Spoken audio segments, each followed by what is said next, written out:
Episode 24। हवेली। Sonal statue की तरह खड़ी थी। उसका बॉडी बुरी तरह से कांप रही थी। मिस्टर मल्होत्रा और क्रिश भी घबरा गए।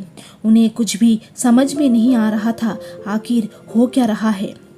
तब तक हवेली के सारे गार्ड्स वहां पहुंच गए। सभी ने अपना गन उस नकाबपोश आदमी की तरफ तान दी। रोहित भी वहां मौजूद था। पूरे हवेली में हड़कंप मच गई। आखिर ये नकाबपोश आदमी कौन है? तभी मिस्टर मल्होत्रा ने वार्निंग देने के लहजे में बोला, तुम कौन हो और सोनल को अपना निशाना क्यों बना रहे हो? तुम यहाँ से बच के जा नहीं सकते। सोनल को छोड़ दो, नहीं तो मुझसे बुरा कोई नहीं हो सकता। उस नकाबपोश आदमी ने हवा में एक राउंड फायर कर दी। गोली की आवाज़ सुन सभी घबरा गए। पूरे हवेली में सन्नाटा सा पसर गया था।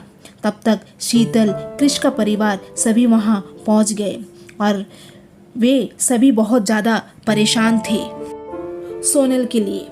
शीतल तो अपनी बेटी को देख रो रही थी, क्योंकि एक के बाद एक कुछ ना कुछ सोनल के लाइफ में हो रहा था।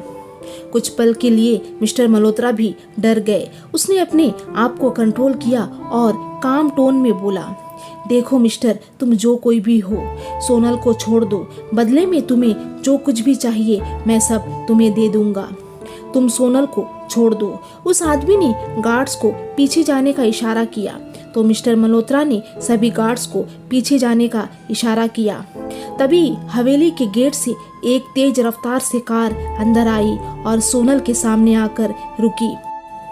उस नकाबपोश आदमी ने लगभग सोनल को कार के अंदर धक्का दिया और नकाबपोश आदमी भी कार के अंदर बैठ गया और कार हवेली से बाहर चली गई। सभी हैरानी से देख रहे थे, आखिर कुछ ही सेकंड में ये क्या हो गया था।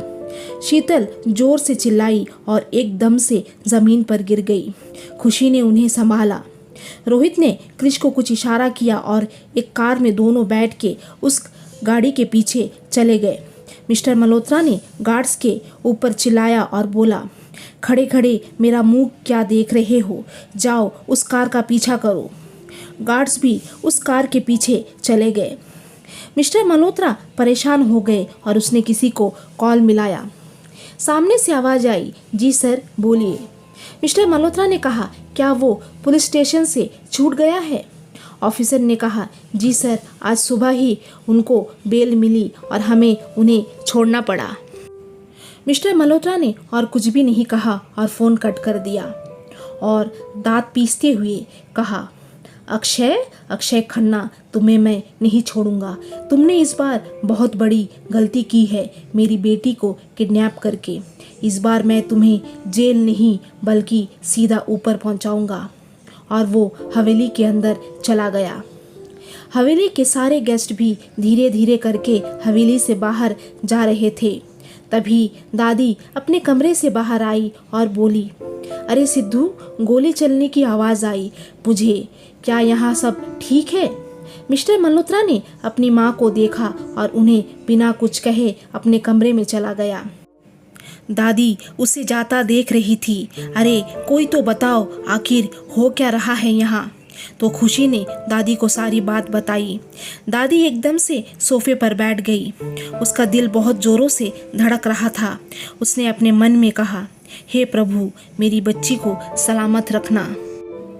मिस्टर मल्होत्रा अपने कमरे में चले गए और जाकर किसी को कॉल मिलाया और बोला, 2 घंटे में मेरी बेटी मुझे मेरे घर पर चाहिए।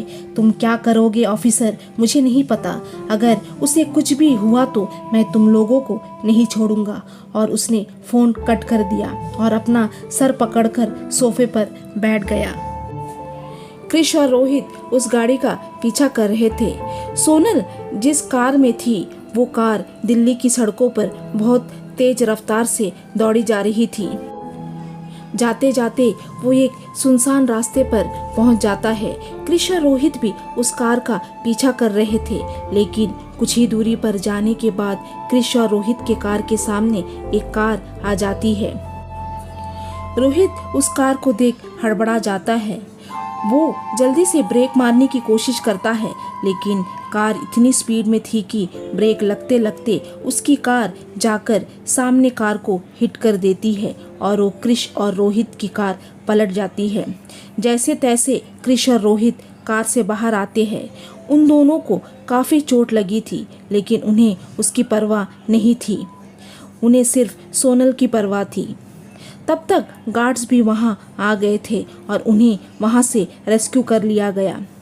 उनमें से एक गार्ड ने कहा, सर आपको बहुत चोट लगी है, आप दूसरी कार में बैठकर हॉस्पिटल चले जाइए, सोनल मैम को हम ढूंढ लेंगे। क्रिश ने कहा, इसकी कोई ज़रूरत नहीं है, चलो जल्दी उस कार का पीछा करो, हमारे पास टाइम नहीं है। और वो कार में जाकर बैठ गया। गार्ड्स ने और कुछ नहीं कहा। रोहित भी कार में आकर बैठ गया और वे सोनल को ढूंढने निकल गए। सोनल को कुछ भी समझ में नहीं आ रहा था कि आखिर उसके साथ ये क्या हो रहा है। उसका बॉडी डर के मारे कांप रही थी। उसने अपने आप को कंट्रोल किया और एक लंबी सांस ली और उस किडनैपर को देखती हुई बोली, आखिर तुम हो कौन और तुमने मुझे किडनैप क्यों किया? मुझे जाने दो प्लीज़। उस किडनैपर का फेस मास्क से ढका था, हाथ में ग्लव्स और उसकी बड़ी बड़ी काली गहरी आंखें। सोनल को बहुत डर लग रहा था उसे देखकर। उस किडनैपर ने उसे अपनी एक उंगली दिखाकर चुप रहने का इशारा किया, लेकिन सोनल तो रोए जा रही थी और उससे रिक्वेस्ट कर रही थी कि उसे छोड़ दे। किडनैपर अब फ्रस्ट्रेट हो गया था। वो जोर से चिल्लाया, स्टॉप क्राइंग, तुम्हें समझ नहीं आ रहा मैं क्या कह रहा हूँ। सोनल एकदम से चुप हो गई और अपनी बड़ी बड़ी आंखों से उसे देख रही थी। उसने कहा, अक्षय तुम हो? और उसने अपनी मुंह पर हाथ रख लिया और शॉक्ड एक्सप्रेशन से उसे देखने लगी, क्योंकि अक्षय की आवाज़ वो काफ़ी अच्छे से पहचानती थी। किडनैपर ने अपने फेस से मास्क हटाया और सोनल को घूरते हुए बोला, हाँ मैं हूँ अक्षय खन्ना। क्यों, कोई और होना था तुम्हारा वो फटीचर पति? सोनल तो एकटक उसे ही देख रही थी। उसके पास शब्द नहीं थे उसे बोलने के लिए।